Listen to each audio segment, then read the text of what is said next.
عليكم، واش اخباركم؟ كنتمنى تكونوا بخير وعلى خير. فيديو جديد ووصفه جديده. اليوم غادي نحضر معكم كرواسه اللي كتجي خطيره في المذاق، بلا زبده بلا توراق بلا حتى شي حاجه، كتجي خفيفه ومهويه وعجين اسهل منه ما كاين. ونقدروا الحشوه نختلفوا على حسب الذوق. كاين اللي كيدير الحشوه مالحه، كاين اللي كيبغي الحلاوه، كل واحد له الاختيار. غادي نعطيكم انا الطريقه تاعتي. غادي نديرهم انا مالحين اليوم، وانتم تقدروا تنوعوا، بغيتو ديروهم حلوين بغيتو ديروهم مالحين. كعجين كيف ما كتشوفوا هنا عندي 2 كيسان ديال الماء دافي، عندي معلقه ديال السكر سنيده، معلقه ديال الخميره معجونه ما نكثروش منها، معلقه ما عمراش، نص معلقه اولا معلقه ما عمراش ديال الخميره د الحلوه، عندي 2 معالق ديال الحليب بودره. الحليب بودره اللي ما عندوش يقدر يعوض 2 كيسان ديال الحليب، واللي ما عندوش الحليب يقدر يدير 2 كيسان ديال الماء ويعوض الحليب بدانون طبيعي ما فيه حتى نكهه. عندي نص كاس ديال الزيت، قبصه ديال الملح والطحين على حسب الخليط. غادي ندوزو للطريقه. عندي 2 كيسان ديال الماء دافيين، غادي ندير معاهم معلقه ديال الخميره معجونه ما تكثروش كيف قلت لكم، ومعلقه ديال السكر.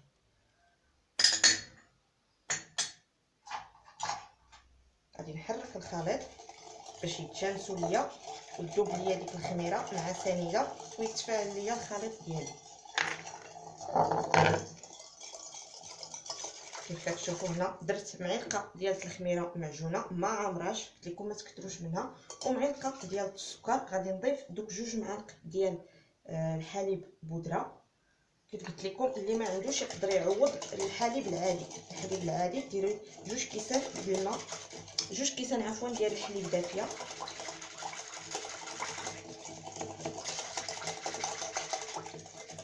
واللي ما عندوش الحليب ما كتوفرش عليه يقدر يدير ياغورت طبيعي.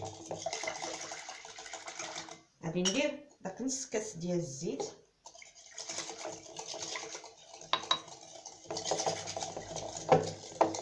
غادي نبدا نحرك حتى يتجانسوا ليا العناصر مزيان.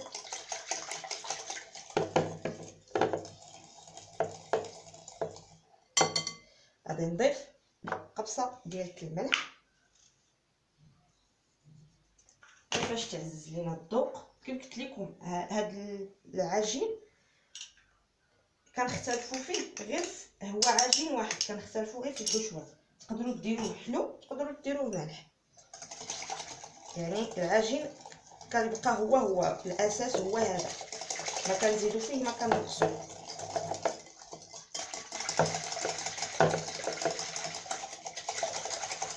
صافي كنخلط السوائل كامل حتى كيتجانسوا ليا، وكنزيد الطحين على حسب الخليط.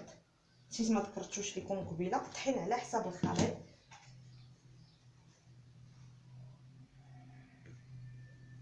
تبقاو تزيدوا الطحين شويه بشويه، ما ديروش دقه واحده حيت ما عرفناش الطحين شحال غادي يهز لينا،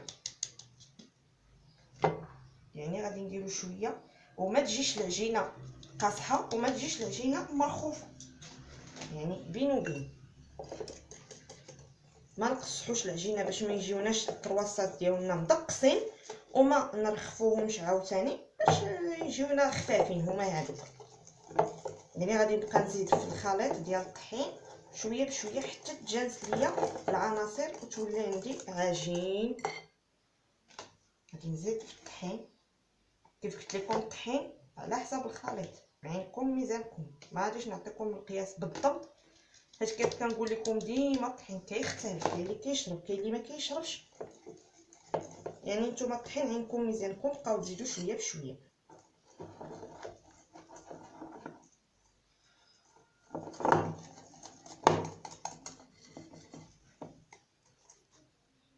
بعد ما كنجمع العجينه ديالتي بداك الخليط ديال الطحين كندلكها مزيان. ضروري نقولك وما تكونش العجينه قاصحه، شوف كي كنقول لكم ما تكونش قاصحه وما تكونش جاريه، بين وبين. صافي ندلكوها غير واحد شويه ونخليوها ترتاح. قد ما ارتاحت العجينه قد ما غادي تعطينا خليط مزيان زعما.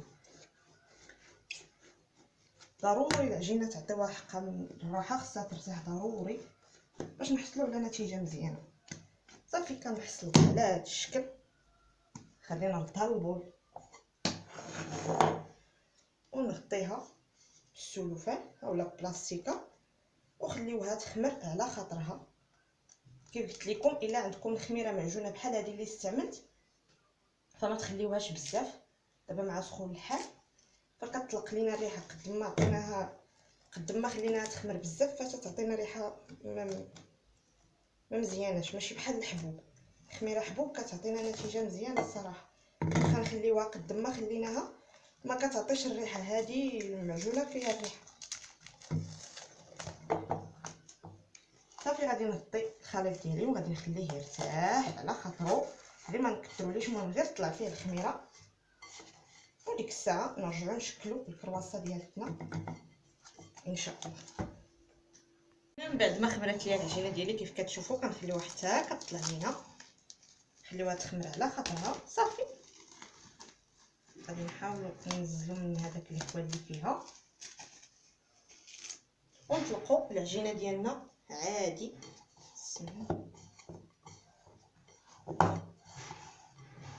نهبطوا من هذاك الهواء نخرجوه منها.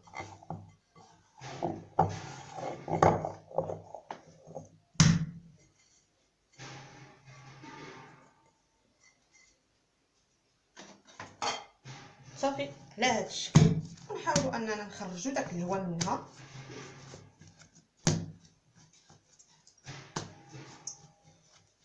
ونخليوها هكا على شكل كره وغادي نطلقها. غادي نخليها على هذا الشكل وغادي نطلقها مزيان، نسرحها مزيان بالدلاك بطبيعه الحال. غادي نرش واحد شويه ديال الطحين. صافي ونطلق العجينه ديالي.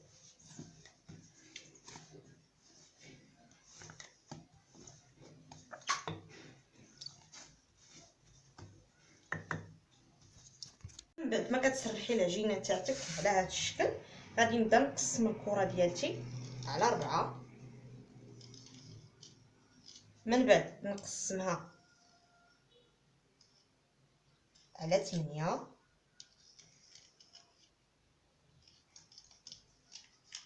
من بعد نقسمها على 16.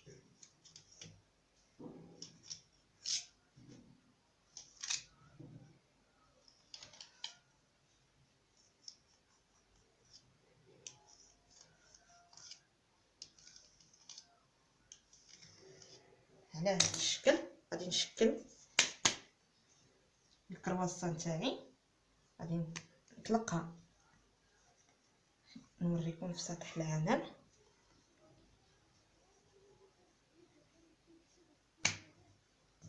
بغيتو ديروهم مالحين تعمروهم بحشوه مالحه غادي تخليوهم كيف ما هما. بغيتوهم حلوين غادي ديروا فيهم مرسول ديال الشوكولات اولا دهنوهم بالشوكولات ديال الدهن. المهم لكم الاختيار. انا غادي نحيد واحد طرف باش نوريكم. كناخذ العجينه بحال هكا وكنسرحها على هذا الشكل. كنحاول انني نجبدها باش تعطيني، وهادو غادي نطلقهم هكا باش تعطيني. كنتمنى انه يكون واضح عندكم في الصوره. غادي ناخذ هاد جوج ودينات كيف قلت لكم كنجبدهم بحال هكا وكنقسم بالموس وكنلوي. ومن الافضل اننا نسرحوا شويه العجينه باش تجينا فيها دوك الدورات على هذا الشكل ونحصلوا على كرواسه. غادي نعاود معكم. غادي ناخذ العجينه ديالي على هذا الشكل. غادي نجبد لي هاد الودينات، وهذا من الاحسن اننا نطولوه واحد شويه باش يجينا الدورات مزيانين على هذا الشكل. ونبداو نلويو.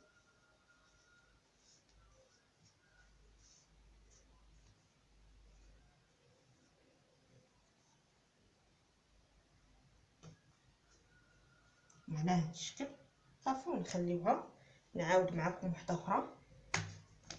غادي نجبد شويه هادي صافي ونبدا نلوي في كرواسه.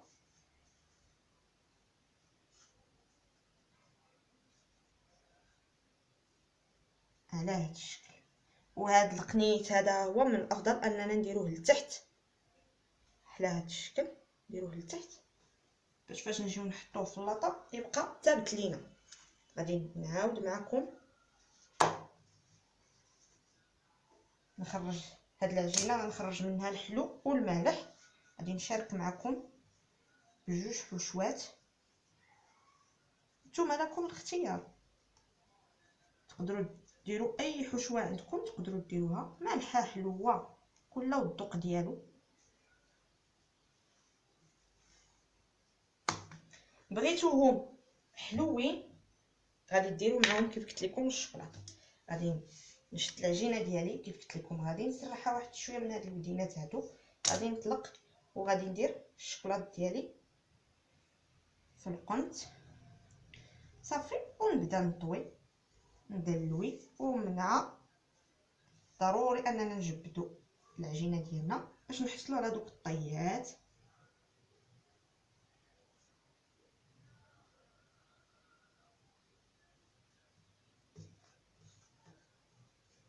صافي، وهذه كرواسه ديالنا على هذا الشكل. نعاود معكم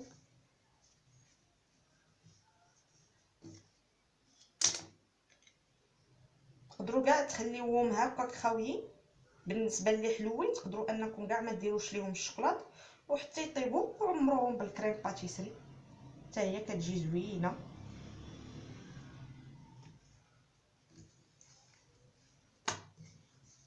صافي غادي نبقى على هذا الشكل حتى نكمل العجينه اللي عندي، ونستفها في اللاطه ونخليها تخمر وندهنها بالبيض. ضروري ديك الساعه ندخلو الكرواسه ديالنا طيب على فرمان يكون مجهد، نكونوا شاعلين الفران قبل يكون سخون مزيان. نحطو الكرواسه ديالنا طيب ونقصوا البوطه ديك الساعه ونخليوهم يطيبوا على خاطرهم. انا غادي نكمل الحشوه اللي عندي او لا العجينه عفوا اللي عندي حتى نكملها، وديك الساعه نشوفوا التتمه ديال الوصفه. هنايا من بعد ما كملت العجينه ديالتي، هادو اللي حلوين درتهم بوحدهم، واللي خليتهم عاديين اللي غادي نديرهم نعمرهم بحشوه مالحه خليتهم بوحدهم حتى هما. صافي كملت العجينه ديالتي خرجت ليا على هذا الشكل. وهذه صافي غادي نخليهم دابا حتى يخمروا، وغادي ندهنهم بالبيضه اولا بالصفار ديال البيض مع شويه ديال الملحه وشويه ديال الخل، وندهنوا ليهم وجههم وندخلوهم الفران اللي يكون سخون مزيان. كنأكد على هذه القضيه ان الفران يكون سخون مزيان، وندخلوا الكرواسه ديالنا طيب على عافيه مهيله، نقصوا على الفران صافي ونخليهم يطيبوا حتى يتحمروا لينا وياخذوا لينا لون زوين. وديك الساعه نخرجوهم ونشارك معكم الحشوه ان شاء الله. ما يطيبوا لينا الكرواسه ديالتنا غادي ندوزو للحشوه. كيف ما كتشوفوا هنايا عندي حشوه شويه مالحه، انا ما غاديش ندير نوعت لكم. بعد ما يطيبوا لينا الكرواسه ديالتنا غادي ندوزو للحشوه. غادي ندير في الحشوه هذا كاقتراح ديالي انا، نتوما حرين تقدروا تزيدوا تقدروا تنقصوا شحال من حاجه. غادي ندير بصله، عندي هنايا بصله مشلضه، عندي فلفله حتى هي قطعتها طريفات صغارين، عندي واحد حبه ديال الطماطم مطيشه، عندي معلقه ديال مطيشه ديال الحك معلقه صغيره، وضرس ديال الثومه محكوك، وعندي هنايا الصوصيص باش غادي نعمر الكرواسه ديالتي. تقدروا ديروا دجاج، تقدروا ديروا كفته، صدر ديال الدجاج، اي حاجه متوفره عندكم، طون، اي حاجه متوفره تقدروا ديروها. انا كنعطيكم اللي عندي متوفر هو اللي باش غادي نعمر. وعندي هنايا فلفله حاره، ما عنديش الهريسه، وعندي المزاود شديتهم قطعتهم، اللي كيبغي الحار اللي ما كيبغيش يقدر يستغنى عليه، والمعدنوس. وكتوابل عندي شويه ديال الكمون، شويه السكينجبير، شويه ديال البزار، وشويه ديال الملحه، والزيت البلديه من طبيعه الحال. صافي هادو هما المكونات اللي عندي. غادي نجيب المقيله ديالي وغادي ندير فيها ديك البصله،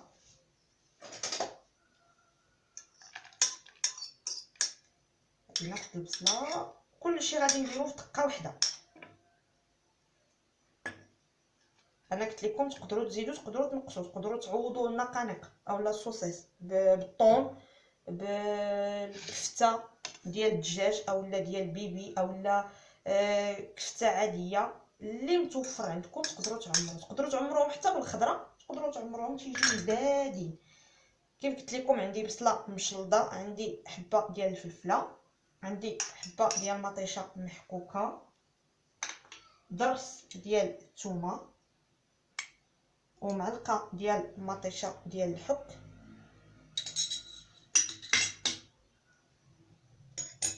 وضروري من الزيت البلديه. تقدروا ديروا زيت البلديه اولا الزيت الروميه، لكم الاختيار اللي كتفضلوه.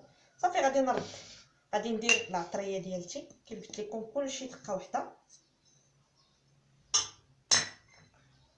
والحار والنقانق والمعدنوس غادي نخليهم حتى الاخر. كيف ما كتعرفوا الصوص كيطيب دغيا، الحار درتو غير للتنسان والمعدنوس غير باش يعطينا الذوق. صافي هذا ما كان. غادي نرد الحشوه ديالتي فوق البوطه تشحر، وديك الساعه نرجع لكم. صافي هنايا من بعد ما رديت كلشي كيتشحر، كيف قلت لكم بصله الفلفله مطيشه الحك والتوابل، غادي نضيف الصوصيص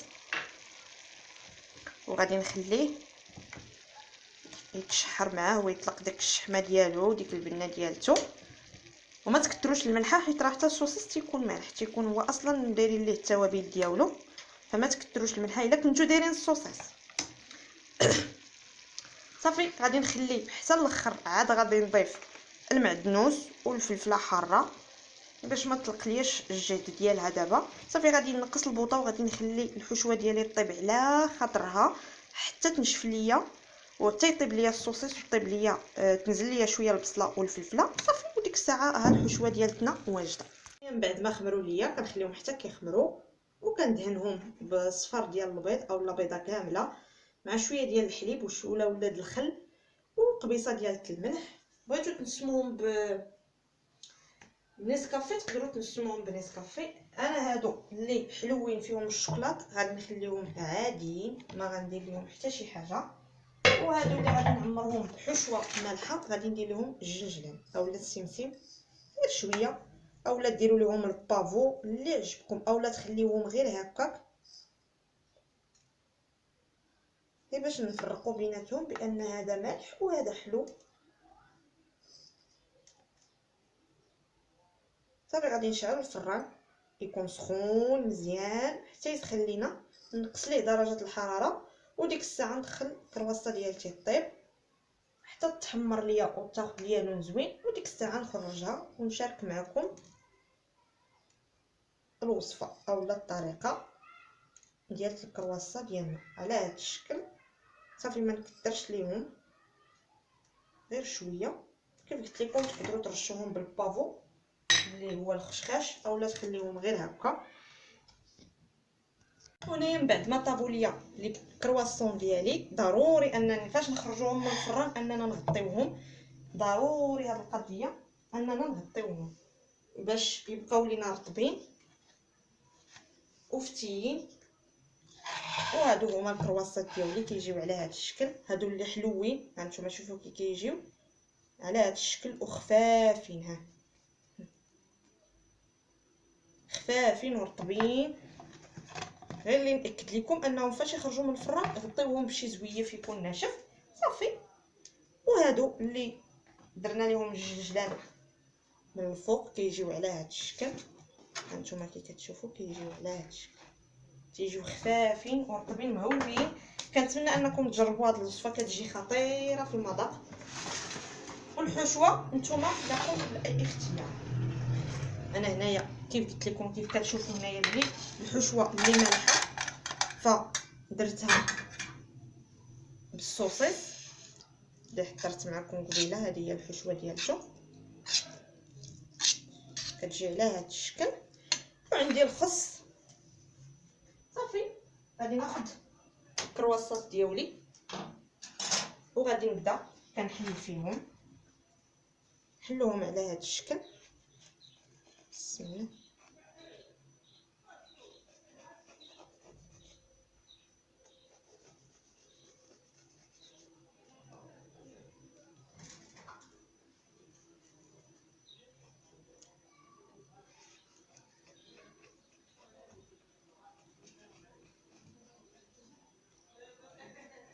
هانتوما على هذا الشكل تيجيو خفافين ومهويين. هانتوما ما معجنين ما والو، كيجيو على هذا الشكل. صافي انا غادي نكمل، غادي نحلهم تنحلهم كاملين، واللي حلوين غادي نعمرهم بالكريم باتيسري. هذه اختياريه، بغيتو تخليوهم غير بالشوكولاته هكاك عاديين كيجيو زوينين. كندهنهم كنعمرهم بالكريم باتيسري صافي. وهادو غادي نعمرهم بالحشوه ديالتي، وديك الساعه نشوفوا الشكل النهائي ديالهم. من بعد ما عمرت الكرواسه او من بعد ما خفيت الكرواسه ديالتي على هذا الشكل صافي كنحط معلقه من الحشوه. بسم الله.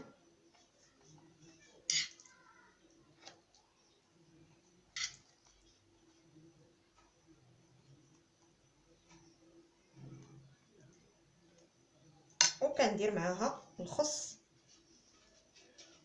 على هذا الشكل باش تنعرفوهم بانهم راهم مالحين ماشي حلوين على هذا الشكل.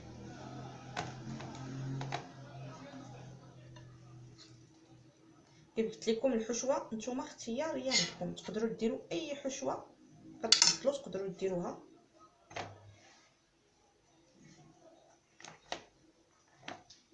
وكيجيو هائلين لا في المذاق ولا حتى في الشكل.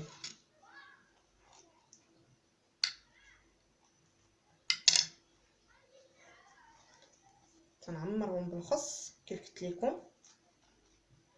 تقدروا ديروا حتى الزيتون، تزيدوا الزيتون اي حاجه تقدروا تزيدوها، الزيتون لي كورنيشون المايس. غير فهاد الحشوه هذه بالضبط ما تصلحش المايس.